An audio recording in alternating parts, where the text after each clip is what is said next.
Vamos conversar um pouco sobre o grande poeta português Luís de Camões. O Camões tem uma obra vasta. Além de Os Lusíadas, seu poema épico, escreveu também peças de teatro e cerca de 350 composições líricas. E dentro dessas composições líricas, que são rimas, redondilhas, eclogas, destacam-se os sonetos. Normalmente, os meninos que vão prestar exames de vestibular têm que atentar mais para os sonetos de Camões.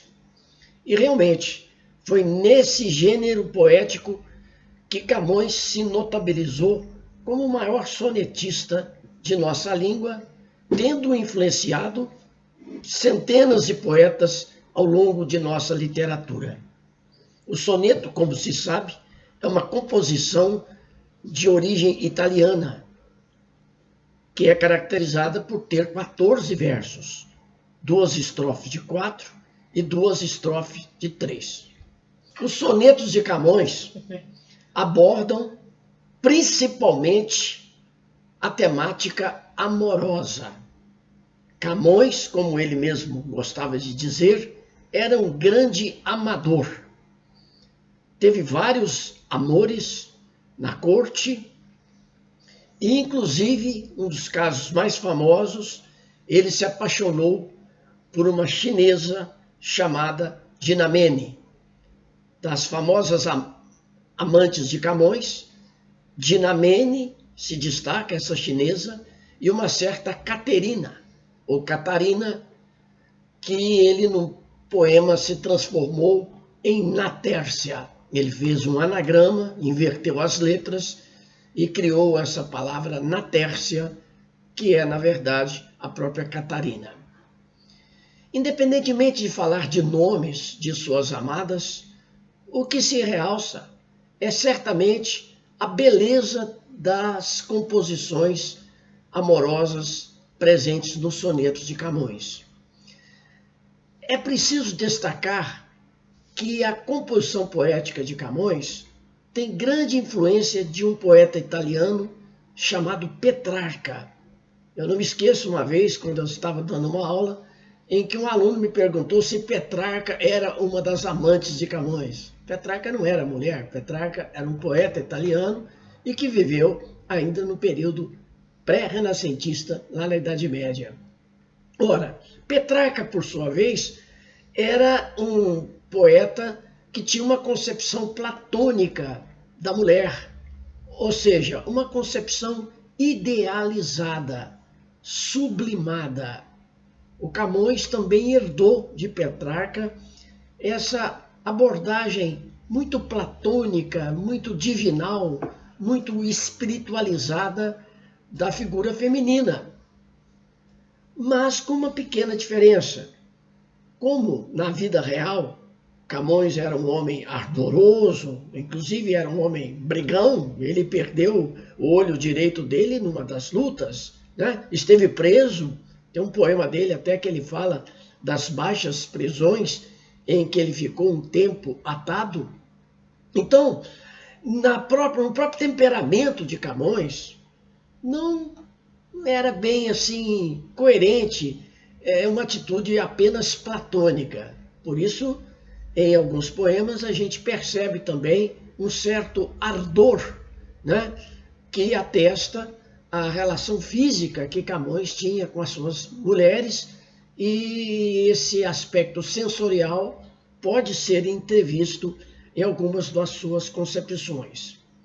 Bom, o Camões, além de abordar a temática amorosa, ele também é um poeta da natureza, ele fixa bem a paisagem da natureza, o mar, a serra, a montanha, as árvores. E também o Camões é uma espécie de poeta filósofo. Ele medita também sobre o desconcerto do mundo e aborda também a questão da mudança, que nesse mundo tudo muda, tudo é marcado pela inconstância. E na sua poesia reflexiva, diríamos até quase metafísica, Camões reflete bastante sobre a saudade, sobre a perda dos bens, né? Que o homem é naturalmente infeliz porque ele só foi feliz numa época já pretérita. E por isso a sua poesia é um mergulho na saudade. E daí ele tem influenciado vários dos nossos poetas, sobretudo Cláudio Manuel da Costa, que foi um poeta do neoclassicismo, e mais tarde o nosso grande Vinícius de Moraes, que fez também belíssimos sonetos. Bom, eu acho mais prático a gente trabalhar direto com alguns textos, né? Eu vou ler e comentar uns 10 sonetos aqui de Camões. Eu começaria com um poema em que se destaca de início a questão da metalinguagem, ou seja, o Camões fala da sua própria linguagem, o que ele pretende com a sua escrita. Eu cantarei de amor tão docemente, por uns termos em si tão concertados, que 2000 acidentes namorados faça sentir o peito que não sente.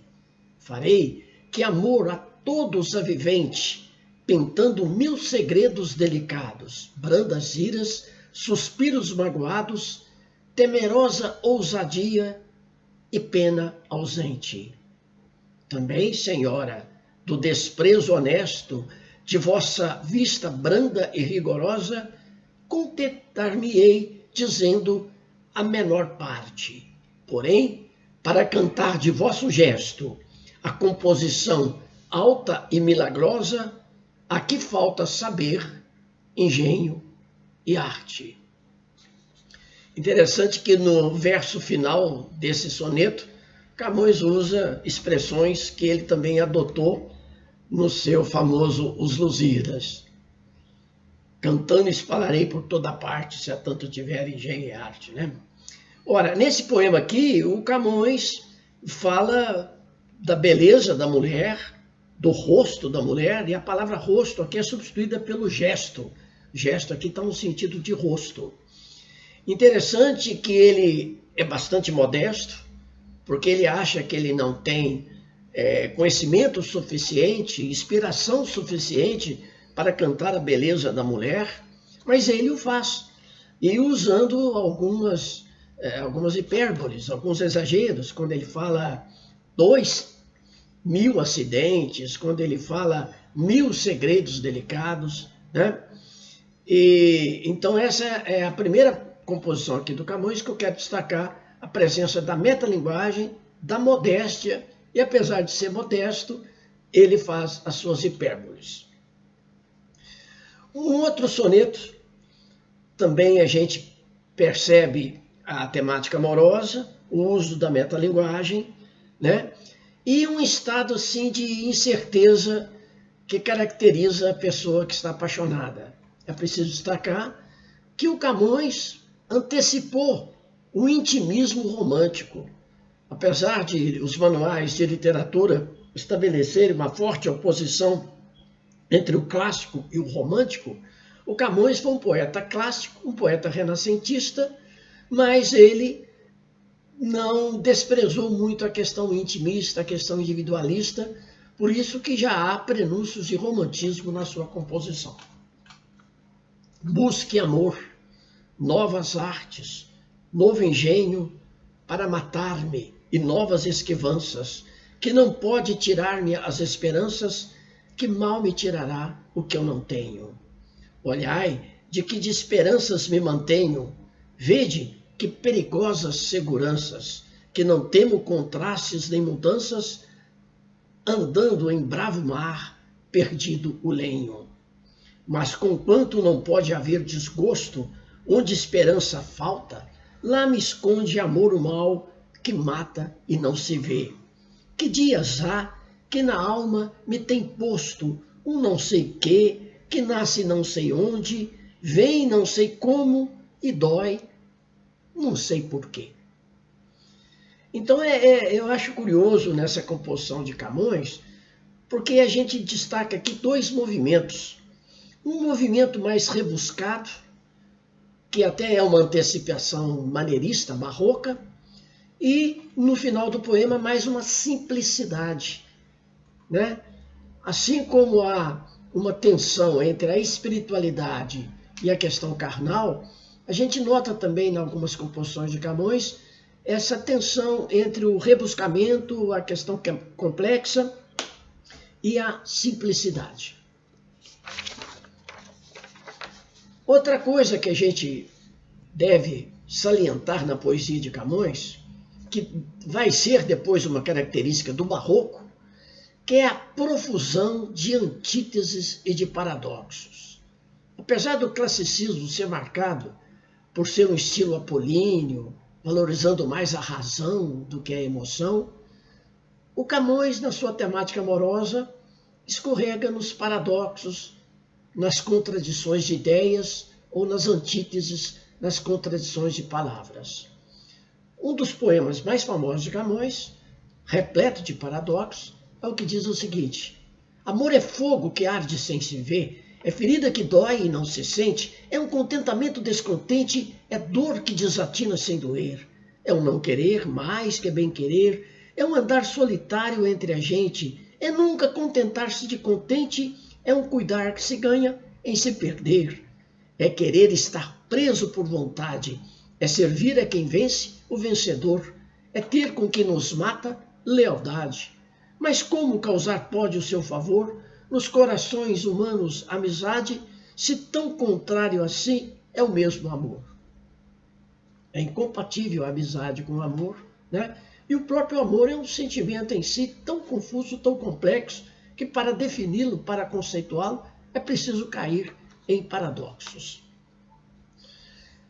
Eu mencionei no início a questão platônica. O Platão via o amor mais como uma ideia. E a essência dessa ideia é que o homem que ama não precisa necessariamente ter a presença física da mulher, porque basta ele pensar intensamente na mulher que o seu eu se transforma no eu feminino. Então, o poema seguinte do Camões aborda exatamente isso.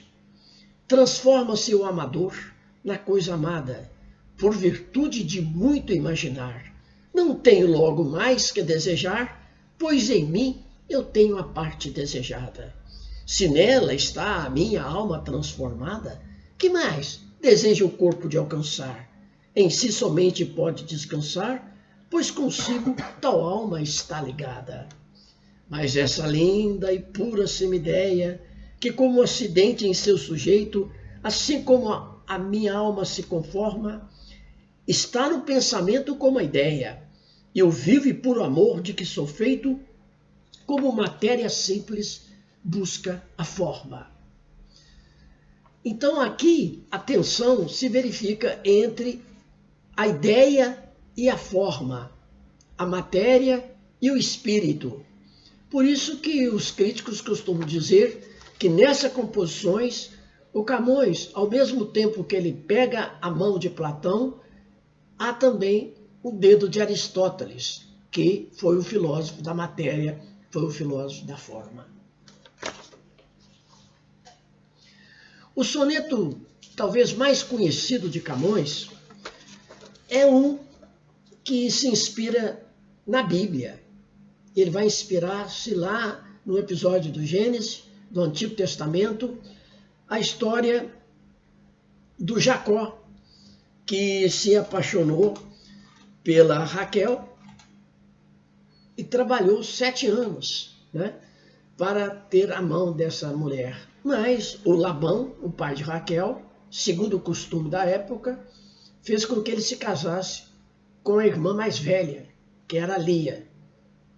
Como naquele tempo se admitia a bigamia, o casamento duplo, o Camões trabalhou 7 anos a mais para poder, enfim, casar-se com a Raquel.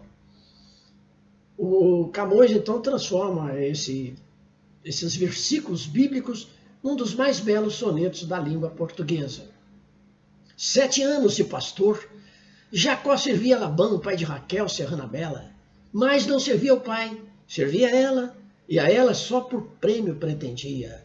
E os dias, na esperança de um só dia, passava contentando-se com vê-la. Porém o pai, usando de cautela, em lugar de Raquel, lhe dava Lia. Vendo o triste pastor, que por enganos lhe fora assim negada a sua pastora, como se a não tivera merecida, tornando já a servir outros 7 anos, dizia, eu mais servira, se não fora para tão longo amor, tão curta a vida. É interessante que nessa composição lírica, o Camões faz assim uma narrativa, né? A narração, por essência, é uma característica do gênero épico, mas a narrativa aqui em tom menor, né? Ela é perpassada mais pela questão poética, pela questão lírica, por isso que não se pode admitir que o texto seja um texto épico, né?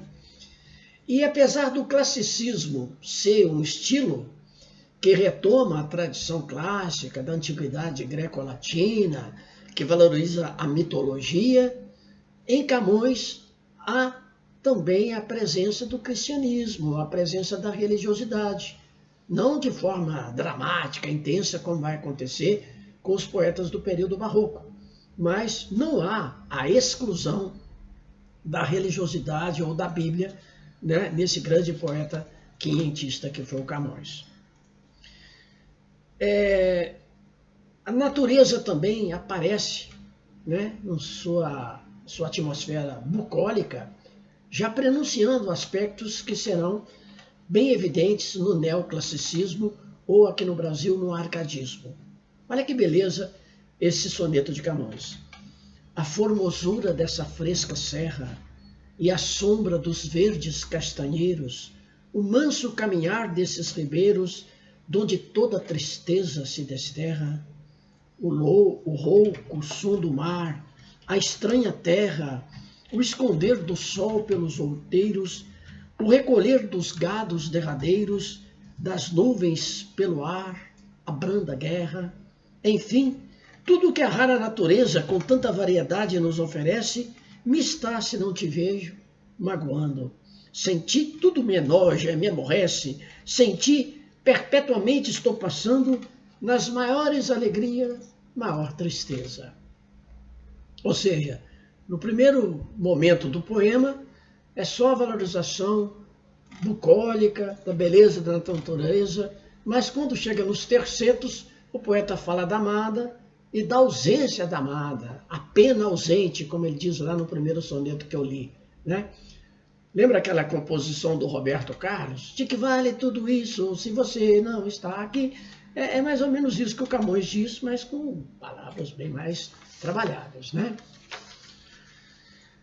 Os críticos costumam abordar a questão da cacofonia, um dos mais famosos poemas de Camões. O que vem a ser cacofonia? Cacofonia é um encontro desagradável de sons. Então veja aqui o poema que ele fez para Dinamene. A Dinamene morreu no naufrágio. Dizem que o Camões, que estava também nessa embarcação, preocupou-se mais em salvar a si próprio e os manuscritos de Os Lusíadas, deixando morrer a sua querida Dinamene. E para essa amada morta, ele escreveu esse belíssimo soneto. Alma minha, gentil que te partiste, tão cedo dessa vida descontente, repousa lá no céu eternamente e viva eu cá na terra sempre triste. Se lá, no assento etéreo onde subsiste, memória desta vida se consente, não te esqueças daquele amor ardente que já nos olhos meus tão puro viste. E se vires que pode merecer-te alguma coisa a dor que me ficou, da mágoa sem remédio de perder-te. Roga a Deus que os teus anos encurtou, que tão cedo de cá me leve a ver-te, quão cedo de meus olhos te levou. Um poema também algo rebuscado, né?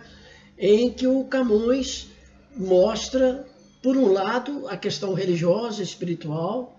Ele acredita que a Dinamene está no assento etéreo, está lá no paraíso, mas que a memória dos seus tempos aqui, amante do poeta, fique também bem patente, né? Quando ele fala do amor ardente, né? Outro poema de Camões que merece ser lido e merece ser estudado é o poema em que o poeta fala que tudo nesse mundo é instável. E ele termina com um curioso paradoxo.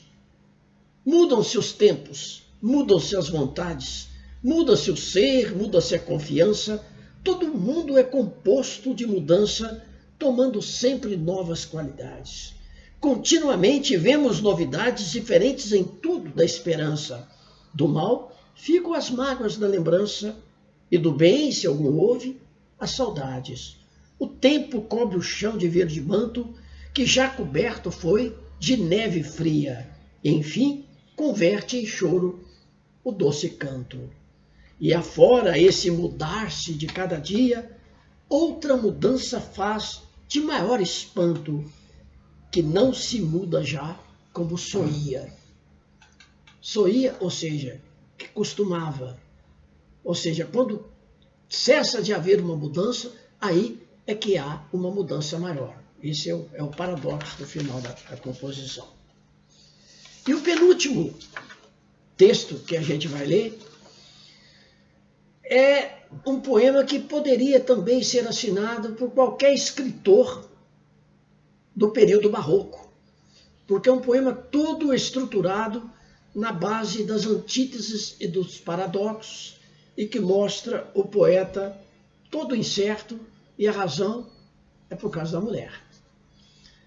Tanto do meu estado me acho incerto, que em vivo ardor tremendo estou de frio, sem causa juntamente choro e rio, o mundo todo abarco e nada aperto, e tudo quanto me sinto um desconcerto, da alma um fogo me sai, da vista um rio, agora espero, agora desconfio, agora desvario, agora certo. Estando em terra, eu chego ao céu voando. Numa hora eu acho 1000 anos, e é de jeito que em 1000 anos eu não posso achar uma hora. Se me pergunta alguém, por que assim ando? Respondo que não sei, porém suspeito que é só porque vos vi, minha senhora. De todos os poemas de Camões, talvez o que esteja mais próximo da poesia de Petrarca seja esse. Alguns críticos até chegam a dizer que é mais uma paráfrase, né? Ou uma tradução de um dos sonetos de Petrarca. E vamos terminar com outro belíssimo soneto em que o poeta faz uma despersonalização. Em vez dele falar diretamente de si, do seu sentimento, ele cria um personagem que sente o amor perdido por uma mulher. O céu, a terra, o vento sossegado, as ondas que se estendem pela areia, os peixes que no mar o sono enfreia, o noturno silêncio repousado, o pescador aonde, que deitado, onde o vento a água se meneia, chorando o nome amado em vão nomeia, que não pode mais ser que nomeado. Ondas, dizia, antes que o amor me mate, tornai-me a minha ninfa, que tão cedo me fizeste a morte estar sujeita. Ninguém me fala. O mar de longe bate. Move-se brandamente o arvoredo, leva-lhe o vento a voz, que ao vento deita. Um poema certamente inspirado no próprio sentimento do poeta, depois que perdeu a Dinamene. Esse pescador aônio, no mar, ele deseja, né, uma lembrança da mulher, que a natureza lhe traga a mulher, mas a natureza parece indiferente ao seu penar, né? É um poema cheio de exploração de assonâncias, né? Um ritmo muito bonito. De modo geral, o poeta, ao usar as suas rimas, a sua métrica, seus versos decassílabos, né? Ele demonstra ser um autor de grande engenho, de grande arte. E a poesia de todas as épocas aqui no Brasil está infiltrada, né, com esses versos de Camões. A presença dele, né, é, por demais, é essencial, né, no lirismo brasileiro. Como diria o Lino Mendes, num de seus poemas, né, o Camões, com seu lirismo, né, ele é o teto e o pão da nossa língua.